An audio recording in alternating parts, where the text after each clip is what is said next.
अखाड़ा में खबरों का सिलसिला आगे बढ़ाते हैं। बड़ी खबर आ रही है इस वक्त बेंगलुरु के रामेश्वरम कैफे ब्लास्ट मामले में 2 लोगों को एनआईए ने गिरफ्तार किया है। आरोपी अब्दुल मतीन ताहा और मुसव्विर हुसैन शाहजेब को कोलकाता से एनआईए ने गिरफ्तार किया है। लेकिन आरोपियों की गिरफ्तारी पर भी जमकर सियासत हो रही है। बीजेपी जहां बंगाल को आतंकियों का पनाहगार बता रही है, वहीं ममता बनर्जी ने गिरफ्तारी का क्रेडिट बंगाल पुलिस को दे दिया है।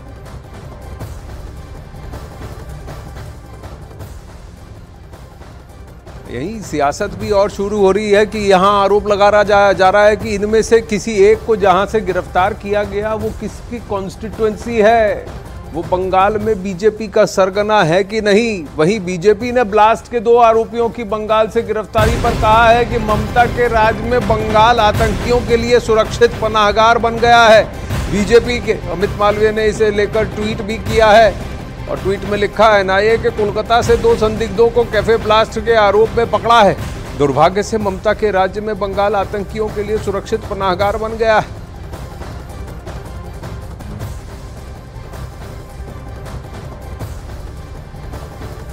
आइए आपको दिखाते हैं कि अमित मालवीय ने अपने ट्वीट पर लिखा क्या है। ट्वीट पर अमित मालवीय ने कहा, ममता राज्य में दुर्भाग्य से ममता के राज्य में पंजाब पश्चिम बंगाल आतंकियों के लिए सुरक्षित पनाहगार बन गया है। एक्स पर उन्होंने ये ट्वीट किया है।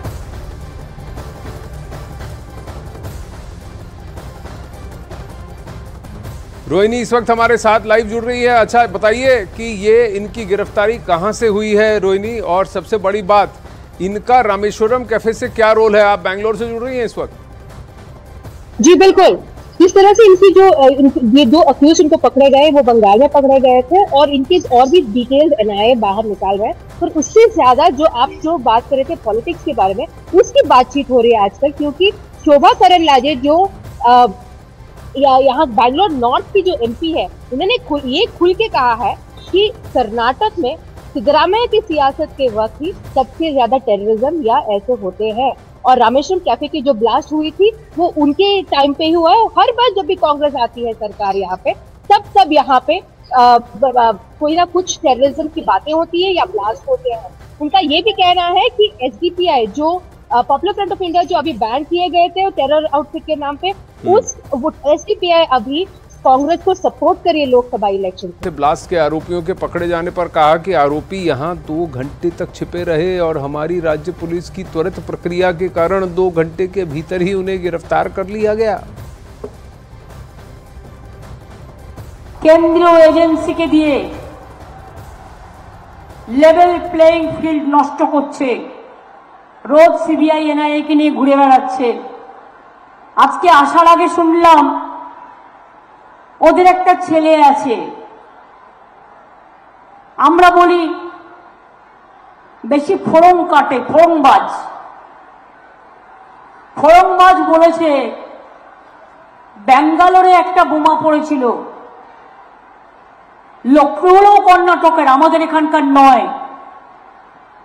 2 ঘন্টায় বাংলায় লুকিয়েছিল, 2 ঘন্টার মধ্যে আমরা ধরে দিয়েছি আমাদের পুলিশ। আর সেখানে বলছে বাংলা সেফ নয়, তোর দিল্লি সেফ, তোর উত্তরপ্রদেশ সেফ, তোর রাজস্থান সেফ, তোর গুজরাট সেফ, তোর বিহার সেফ। বাংলার মানুষ শান্তিতে থাকে, বিজেপি সহ্য হয় না।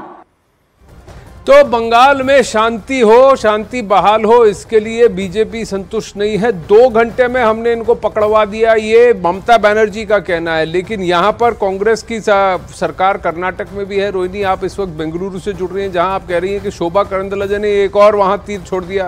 उन्होंने कहा, देखिए जब कांग्रेस सरकार में होती है ये आतंकवादी यहाँ पर बलिष्ठ हो जाते हैं, कोई ना कोई घटना घट जाती है।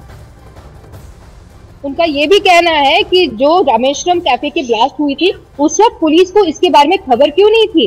अगर इनकी सरकार तब से चल रही है और उनकी इंटेलिजेंस इतनी अच्छी है तो उनको इसके बारे में क्यों नहीं पता था?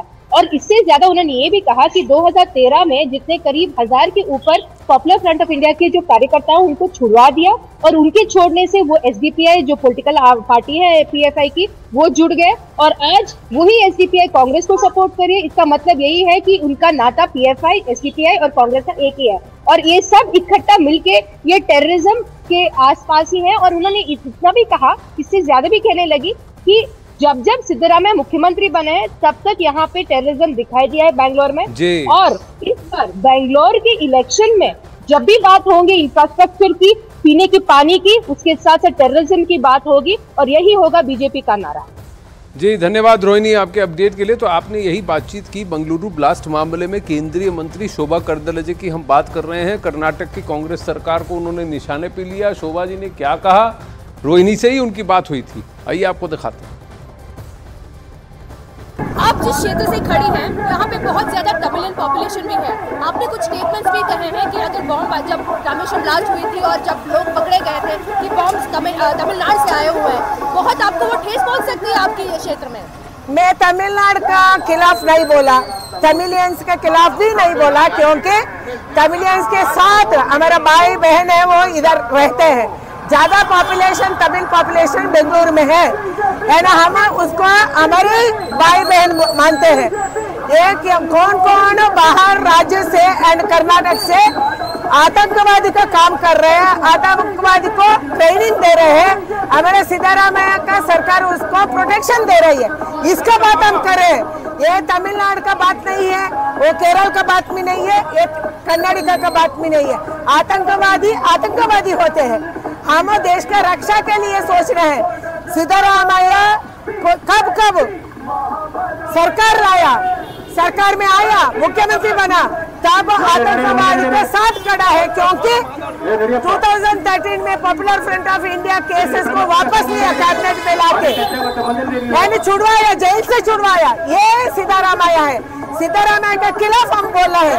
ये रामेश्वर कैफे में भी कैसे आया, पुलिस को क्यों नहीं पता चला, तो कैसे वो भाग गया, उसका बात कोई नहीं कर रहे हैं। अब वहीं बंगाल में बीजेपी नेता शुवेंदु अधिकारी ने तृणमूल कांग्रेस विधायक हमीदुल रहमान का एक video social media platform x पर जारी किया है, जिसमें तृणमूल कांग्रेस विधायक हमीदुल रहमान लोगों को धमकाते हुए दिखाई दे रहे हैं। इस वीडियो में हमीदुल रहमान लोगों से कह रहे हैं कि चुनाव खत्म होने के बाद केंद्रीय बल यहां से चला जाएगा, उसके बाद उनकी पुलिस के साथ लोगों को रहना होगा, इसलिए वो अपना वोट बर्बाद मत करें। अब बंगाल बीजेपी ने इस वीडियो के आधार पर चुनाव आयोग से हमीदुल रहमान के खिलाफ कार्रवाई की मांग की है। उत्तर दिनाजपुर में ये घटना घटी है।